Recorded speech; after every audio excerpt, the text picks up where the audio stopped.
My mother and stepfather kicked me out of the house when my half-sister was born, because now they had a real daughter.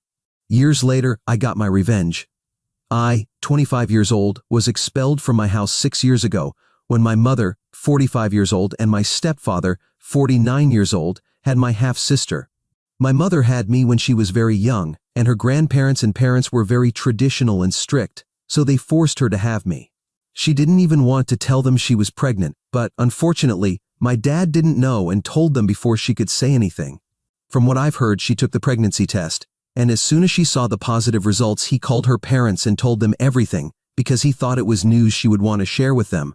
He didn't even wait to ask her, which was pretty stupid on his part, but that's my dad for you. Needless to say, they broke up shortly after that, and since they were never married, it was a much easier process. My parents met in college and had been together for a year when they got pregnant. But after this stupidity that my dad did, my mom left him. But she couldn't get rid of me because her family already knew, and they said that if she ended the pregnancy, they would disown her, so she had to go through with it. I know the story because she has told me several times, and she always reminds me how lucky I am to be alive today, because if it had been up to her, she would never have had me. It's always nice to hear that from your mother. She claims I am the result of my dad's stupidity, which makes her even more annoyed with me than she normally would be, and so I was raised to be as invisible as possible.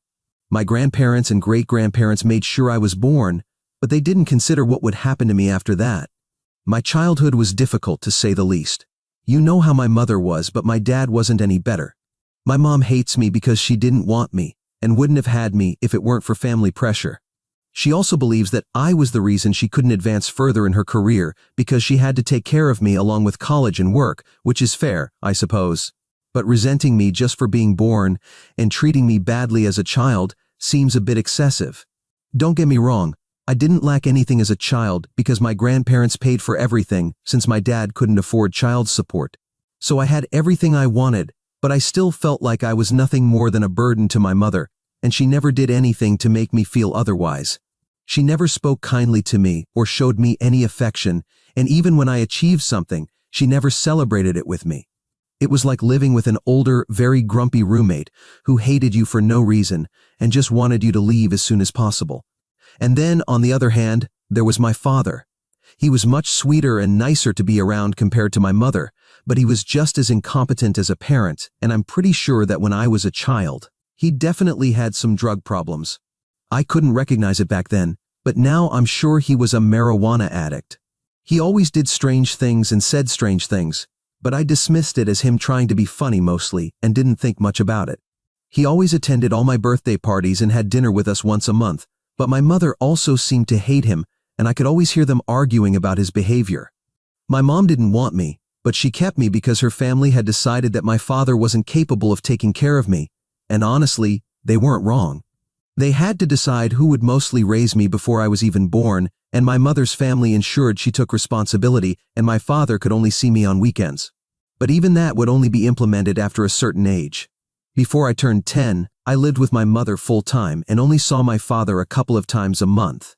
But after that, I was allowed to live with him on weekends, and it was a step back because after I turned 10, I realized my father was definitely not ready to be my father. He lived in a small apartment, and it was very evident that he couldn't afford to live the kind of lifestyle my mother was used to because he lived in poverty, and the living room had a distinct smell of marijuana. I also knew he couldn't keep a job for long because my mother complained about it all the time. She kept telling me that if my father wasn't a complete idiot, she could have at least left me with him half the week, instead of just weekends without her family pressuring her about it. At my father's house, I felt fine, but I didn't feel comfortable because I knew having me there was putting him in a difficult situation since he obviously couldn't live on one meal a day as he did. But nevertheless, he still made an effort to cheer me up when I was at his house. That's how my childhood was. I had to endure my mother and her constant reminders that I was not wanted in our house when I lived with her. And on weekends, I had to deal with my father and the state he was in. And then, when I was about 15 years old, my mother started dating my stepfather, Jeffrey. He wasn't a bad guy, but he wasn't good either.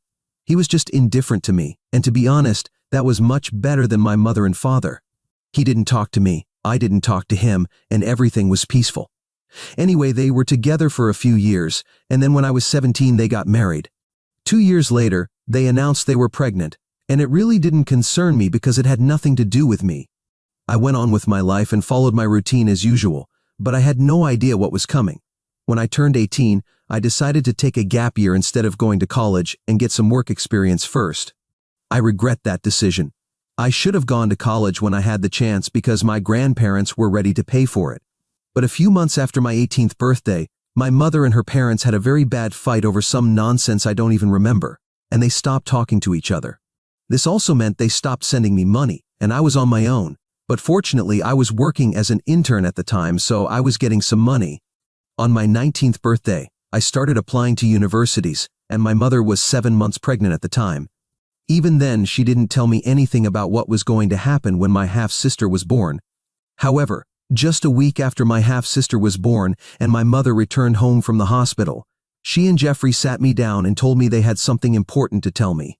I was a little surprised because I couldn't imagine anything my mother had to tell me that could lead to something good.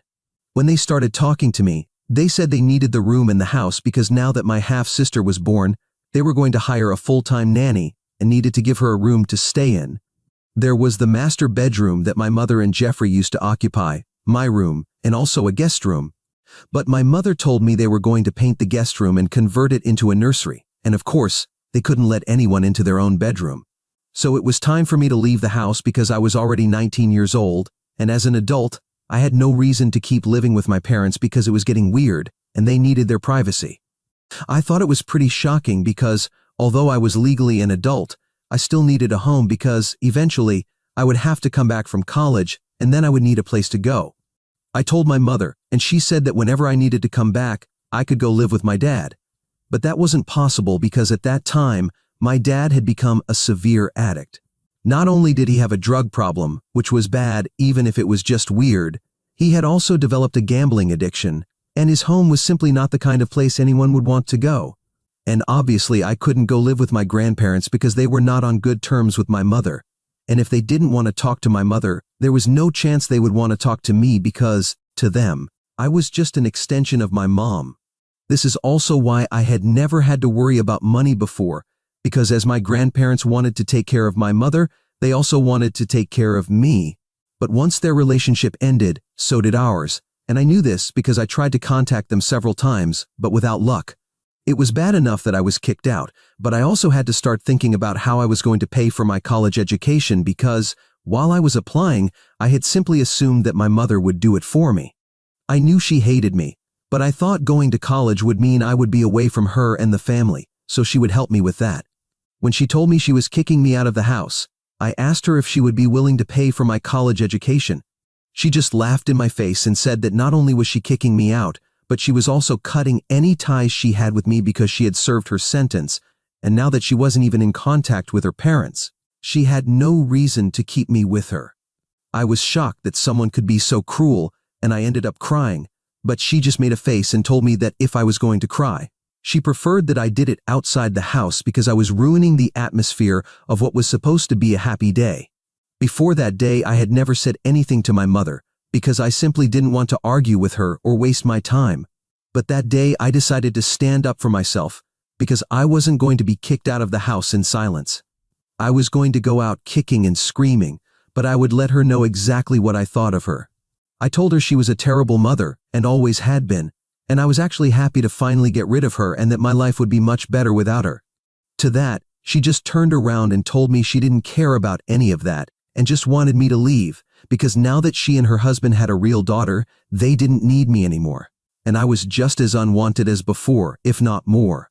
So I broke down once more, and I think that was practically the worst day of my life. But still, I pulled myself together a bit later, packed my things, and left the house, never looking back again.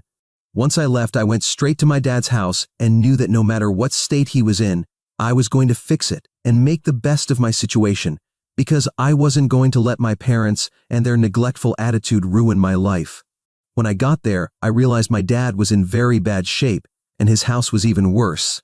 I couldn't even tell when it was last cleaned, judging by the looks of it, and there was trash all over the floor. He probably hadn't even bathed in a long time. By then, I knew he hadn't had a job for almost a year. He was losing money left and right due to his gambling addiction. He was lucky that his dad had passed away a few months ago and left him some money, which he was now wasting. As soon as I arrived at my dad's, he tried to tell me he was happy to see me, but he was too high to say anything. He just smiled at me and thought that would be enough. But I wasn't in the mood. I had already had a very bad day and simply couldn't deal with it anymore. He had a joint he was smoking. So I walked over to him and snatched it out of his hands because I was going to make sure he stood up as a father and did everything for me that he hadn't been doing my whole life. I wasn't going to let his bad habits ruin my life. So I told him I was here to stay forever because my mother had kicked me out, and now he had to make up for everything he hadn't done for me and really change his behavior. He thought I was joking and tried to pick up his joint from the floor, but that's when I lost it and ended up slapping my dad across the face. I regret it. I shouldn't have done it, but I was losing my mind about my future and just lost sight of what was important at that moment. But it didn't lead to anything bad, so I guess it was meant to happen. When I slapped him, I immediately started apologizing, but he was really angry, so he went back to his room and closed the door. There was only one room to begin with, so I decided to stay in the living room. But the next morning, it was he who came to me and asked what exactly had happened the night before. He was already sober by then, so I told him everything in great detail and told him that I now needed his help and wanted him to improve his life because I wanted a better future for myself. And for that, I would need his help and cooperation. So he couldn't just gamble and do drugs all day as he was used to. He was a little surprised that my mother had kicked me out and called her to ask about it, but she didn't answer. So that was the day it was decided that I would live with him, and since he had no money, he couldn't afford to send me to college. But he promised me that he would do his best to be a better father to me, because that slap really woke him up in an important way. It wasn't easy, and it was an uphill battle from that point on, and my dad relapsed into his old habits several times over the next few years. But still, I stood by his side and he promised me he would keep trying to get better. I couldn't go to college, but I also couldn't waste time at home, so I decided to apply for some internships at some companies. And I got selected for a few of them. They paid well, but not enough to support a nice lifestyle or pay for college because if I applied to go to college, I would have to leave and give up my internship, and then I would have no money. I wasn't ready to take out a student loan because at that time, I wasn't sure if my dad would be able to improve his life, and I didn't want to dig a hole for myself that I couldn't get out of. So I dedicated myself to working, and when I wasn't working, I was doing household chores because the house had to be clean, and I couldn't allow my dad to live the way he had been living for so long. I wasn't the only one looking for a job, my dad was also doing the same. But since he hadn't been working for a long time and had a bit of a bad reputation due to his previous employers who didn't like him, because he was always high at work, it was harder for him than it was for me, and it was also much more frustrating for him because his daughter was bringing home money, but he wasn't, and that certainly irritated him. However, neither of us had anywhere else to go, so despite everything, we had to stay together and deal with everything together. And then, finally, about 3 years ago, something great finally happened to us. My dad was working as a store manager, but he was barely paid, and the hours were long, and I was working as an accountant. And they paid a little better, but it was a very tedious desk job. However, one of my friends who lived in another state told me that her father was expanding his business and opening a new branch in my city. This friend of mine had known me since we were in high school together. Her parents divorced, and she moved to another state with her father, but she comes back for the holidays every year to meet with me. And that's what we usually do. She knew all about me and the problems I had been going through over the last few years. She had even offered to help me with college tuition, but I couldn't accept money from her because then I would know that I owed her money, and I couldn't live with that. I had refused to accept money from her and her father, even though they were happy to help me and were quite wealthy, since her father had a large-scale office supply business. Recently, they decided to expand, and she contacted me to let me know that she had a job offer for me because she knew I was looking for something. I was a bit scared that she was doing this as a favor to me, so I asked her about it. She said that her dad usually wouldn't have considered someone my age for a position like this. She convinced him because she knew I could do it and simply had the determination and ambition. She trusted me and knew that I was capable enough to handle it. Technically, it was a favor, but she assured me that she also had faith in me, which is why she was doing me this favor. So she asked me to become the corporate liaison for them, and I was happy to accept that position. It came with a much better salary, and I would have to work more hours, but I was happy to do it. I also asked if they had a vacancy for my dad, and given his qualifications and past work experience, they decided to make him the warehouse manager because he had experience in that field and had worked in that position before. So we were set, and that was the first time something good happened to us. Since then, things have only gone well, and my dad and I are much better now. He completely quit marijuana and doesn't gamble anymore. We moved to a much better house in a nicer neighborhood and have been living here for the past 2 years. Things are going very well, and I really couldn't ask for more. 6 years ago, I couldn't have even imagined being in this place. As for my mother, I had no contact with her after leaving the house, and I have no idea what she has been doing all these years. But 2 weeks ago, she contacted me and said she needed my help. She sounded quite desperate, and I could tell that something serious had happened, so I decided to listen to her. Apparently, my mother quit her job shortly after I left, and she and Jeffrey started their own business, but unfortunately, it had been going badly for a long time, and I don't know why. But they kept investing in it and putting money into a place where they knew they weren't getting any return. So, surprisingly, they ended up bankrupt and now had a lot of debts and were selling everything to pay back all the people they had borrowed money from. But then they came up short. My mother had heard from a relative that my father and I had moved to a better house, so she assumed that we were doing well now. So she thought it would be a good idea to call me and ask for help. She didn't even apologize. She just said we should leave everything in the past and put aside our differences because this wasn't just about her. She also had a young daughter whose future was at stake, and if I had any kindness in my heart, then I would help them and pay off some of their debts. I thought it was very bold of her to ask me for help after what she had done to me, and just to annoy her, I decided to agree with her on the phone call and play along. But honestly, I had no intention of giving her any money or paying off any of her debts. Still, I told her I would look into it and help her only because I felt petty. So for a few days, I kept her fooled and talked to her every day while she told me about their finances and stuff like that. I listened, knowing I wasn't going to contribute in any way and that this was all just a ruse. But she didn't know that, and I kept hoping that she would apologize or something, but that apology never came. And that made me feel much less guilty about what I was about to do. And then, 2 days ago, she finally asked me when I was going to send the money. So I told her the truth, that I wasn't going to send her any money and that she had been fooled. I reminded her of what she had done to me all those years ago. And not only that, but also the way she had treated me during my childhood. She was foolish to expect me to help her after everything that had happened, and she hadn't even apologized, so she had no reason to expect anything from me. She was a terrible human being and a terrible mother, and I would make sure everyone knew it. So I hung up before she could say anything, and I made my post about all of it. I narrated my entire story and even included the part where my mother had come to me 2 weeks ago, begging for help and acting as if she was entitled to my money and contribution. It was just ridiculous and stupid of her, and I wanted everyone to know it, so that's why I did it.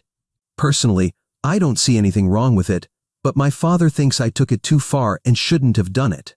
I don't know what my mother's reaction was, because after that phone call, I practically blocked her everywhere, but I know my relatives can still see the post. And everyone who knew my mother now knows what she has been doing and how she treated me in my childhood. I think it was necessary to expose my mother because she always pretended to be a very kind person and a successful career-driven woman. But well, that was all a lie now, and I think I did the right thing. But my father thinks I shouldn't have said anything and just ignored her the first time she reached out to me for help instead of playing along and things like that, because that's just cruel. And I'll admit it, it was cruel, and that was the intention behind it. She had been cruel to me my whole life. I think this was fair, and I'm not in a movie. I don't need to do everything right and set an example for other people. I can do whatever I want. But anyway, my father thinks I took it too far and is now insisting that I apologize. So am I the bad one for promising my toxic mother that I would help her pay her debts and then backing out at the last minute and then exposing her online? Update 1. Hi. So I followed the advice most of you gave me and decided to sit down with my dad to talk about the matter. It worked, which was nice. He really wasn't an active father for most of my childhood, or at all, to be honest. He was always high and seemed not to care about anything. Obviously, he didn't remember most things. But then I reminded him how terribly my mother used to treat me and how I basically had no one because although he liked having me around, he wasn't really there for me. That made him realize that what I did came from a place of anger and resentment, and I had been building it up for years. So what I did wasn't the right thing, and it definitely wasn't moral or ethical. But if it gave me an outlet for the frustration and anger of all those years, it was probably good for me. So he understood and stopped saying I needed to apologize to my mother. She never apologized to me for everything she put me through, and on top of that, she had the audacity to expect me to help her. It was a completely different level of arrogance. She hasn't contacted me since then, and it's been almost a week. I know everyone is talking about it because I've received a lot of messages asking about my mom, but I really have no interest in talking to other people about it. I posted everything I had to say. I have nothing more to add, and now I also have a lot of work to do, so I don't have time for this drama. What's done is done, and it's over now. Update 2. So my mom finally contacted me with a new number today after almost 2 weeks of no contact. She didn't have much to say. She just told me that she should never have trusted me and that she regretted having a daughter like me. But that's okay, the feeling is mutual. I also regret having a mother like her and would rather have been an orphan than spend my childhood with her. She told me that thanks to my little post, she couldn't live in this city anymore and had decided to move because the shame and embarrassment were too much. So I finally got what I wanted, according to her. But honestly, I don't really care where she is.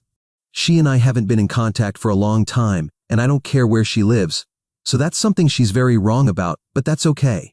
She's a narcissist and has a tendency to make everything about herself, so this isn't a big surprise. Anyway, I'm glad she's moving and that I don't have to talk to her again because she's blocked me. Update 3. Hey, it's been a month since my mother moved, and things have been quiet. We no longer have contact, but I've heard from some relatives that she's apparently cut ties with her entire family and isn't talking to anyone. I guess that's good for her. My dad and I are still doing well. In fact, my dad just got a raise, so everything is good. And I can't complain. As for my post, I've deleted it. It already did all the damage it needed to do, and I didn't see the point of it staying up. If anything else happens, I'll be back with another update. Update 4. This update is to tell you something more about my mother, from the little I've heard.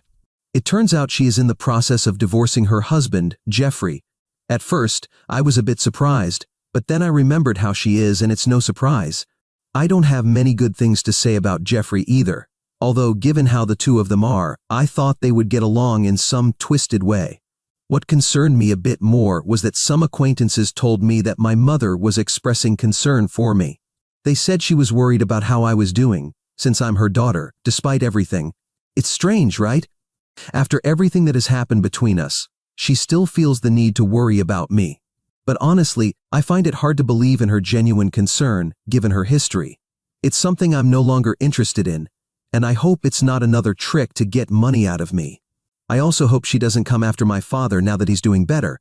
Anyway, I'll keep moving forward with my life, focusing on my job and maintaining a healthy relationship with my father. The only thing I worry about is my half-sister, because growing up with that kind of mother is not easy. I just hope she treats her better than she did me. At least she was wanted. I don't say that out of jealousy, though it might sound like it, but because I genuinely worry about her, although there's little I can do.